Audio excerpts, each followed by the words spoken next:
اخبار مية مية في الكرة المصرية فضلا وليس امرا، دعمني باللايك وبالمتابعة. يلا بينا. بعد الاهلي ما اكتسح سموحة 3-0، الهاني سليمان كان له دور كبير في الانتصار ده. اول حاجة يا صديقي نزل الصورة دي قبل المباراة وقال لك وجعلنا من الماء كل شيء حي. كان عمال ينزل حاجات على السوشيال ميديا يا صديقي، وعمال يستفز في النادي الاهلي وفي لعيبة النادي الاهلي. لعيبة النادي الاهلي نزلت من الدقيقة 6 للدقيقة 36 كانوا جايبين 3 اهداف. مفاجأة مارسيل كولر، كهربا مشاركته اساسيا من بدايه اللقاء وهو دي له 6 شهور ما لمس الكوره اصلا. وكهربا يا صديقي كافئ نفسه بصناعه هدفين وتسجيله الهدف جميل جدا، وكافئ مارسيل كولر ان هو وثق فيه، وكافئ مجلس الاداره عشان يشوفوا هيعملوا له ايه في الغرامه. اما بالنسبه لمحمد هاني ففي حاجه غريبه. محمد هاني كل ما كاس العالم للانديه بيقرب بتلاقيه بيتالق وبيبقى واحد تاني وبيبقى واحد غير اللي موجود في النادي الاهلي من الناشئين.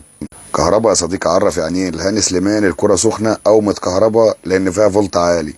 وما كسب مارسيل كولر من المباراه يا صديقي، مروان عطيه نزل